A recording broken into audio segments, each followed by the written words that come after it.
नमस्कार, मैं डॉक्टर अजीत भारती आज फिर आपके लिए हिंदी विषय के अंतर्गत अनुच्छेद लेखन हम 13 लेकर आए हैं।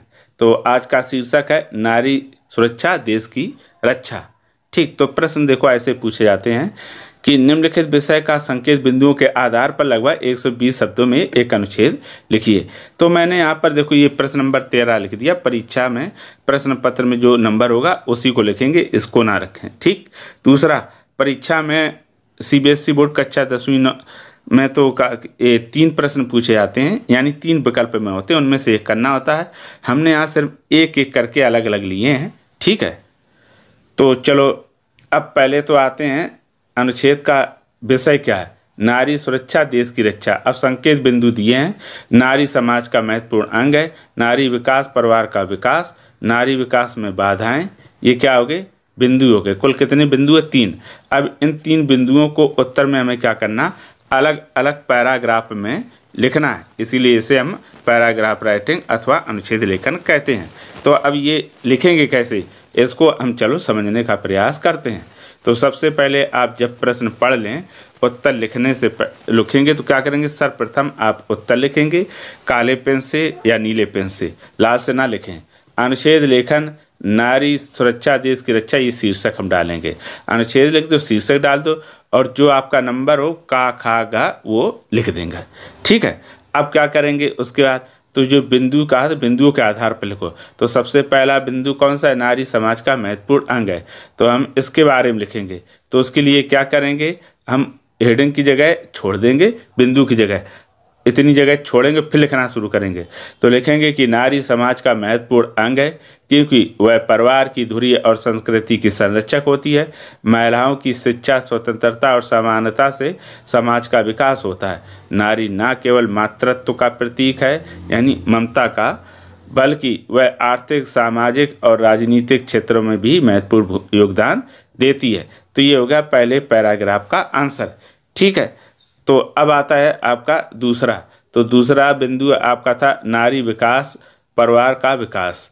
तो इस बिंदु पर अब हम उत्तर लिखेंगे। तो उसके लिए क्या करेंगे, आप नई लाइन से शुरू करेंगे और हेडिंग की जगह हम छोड़ कर रखेंगे। देखो, निबंध में बिंदु या हेडिंग लिखी जाती है, अनुच्छेद में नहीं लिखी जाती और लिखना भी नहीं है, ये ध्यान रखना। नारी के विकास से ही परिवार का विकास होता है। जब महिलाएं शिक्षा, स्वास्थ्य और रोजगार के क्षेत्र में उन्नत करती हैं तो वे अपने परिवार को समृद्ध बनाने में सक्षम होती हैं। नारी की आर्थिक और सामाजिक स्थिति सुधारने में परिवार में स्वास्थ्य और खुशहाली बढ़ती है।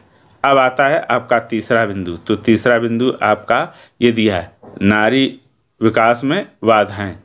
तो नारी विकास में बाधाएं का हम ये लिखते हैं। तो इसमें भी क्या करेंगे, हम जगह जहाँ पर हेडिंग डालनी वहाँ जगह छोड़नी है और उसके बाद लिखना शुरू करेंगे। लिखेंगे नई लाइन से कि नारी विकास में कई बाधाएं हैं, जैसे सामाजिक रूढ़वादिता, लैंगिक भेदभाव, अशिक्षा और आर्थिक असमानता। पारिवारिक और सामाजिक दबाव महिलाओं की स्वतंत्रता और सशक्तिकरण को सीमित करते हैं।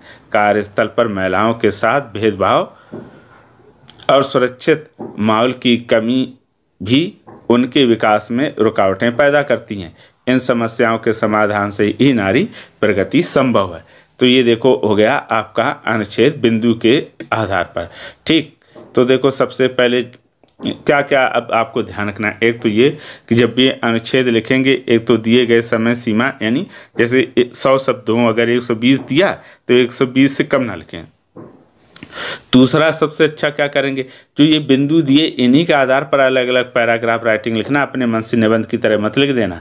ठीक है, दूसरा, आप जो इसमें अनुच्छेद लिखते समय जिन शब्दों का प्रयोग करते हो तो उस पर क्या सावधानी, हमेशा कोई भी आंसर लिखो उसमें ऐसे ही शब्दों का प्रयोग करना जो आप शुद्ध और सही लिख पाते हो। जो आपको लगता है कि ये कठिन हैं या डिफ़िकल्ट हैं, अगर हम इनको लिखेंगे तो अशुद्ध हो जाएंगे, तो ऐसे शब्दों को बिल्कुल ना लिखें, क्योंकि ऐसे शब्दों को लिखने से क्या होती है, त्रुटि होने की यानी गलतियां होने की संभावना ज़्यादा रहती।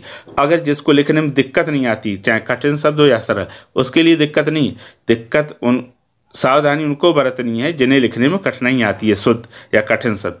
तो उसकी जगह क्या करें, वो सरल शब्दों का प्रयोग करें, ये विशेष ध्यान रखना।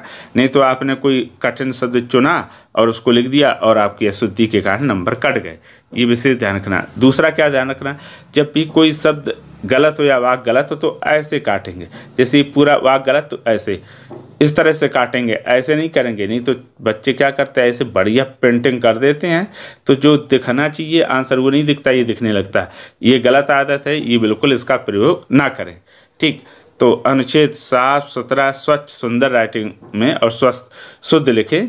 अगर आप उस बहुत ही आकर्षक लिखेंगे शुद्ध सही और विषय वस्तु के आधार पर, तो आपको निश्चित तौर में पूरे अंक मिलेंगे।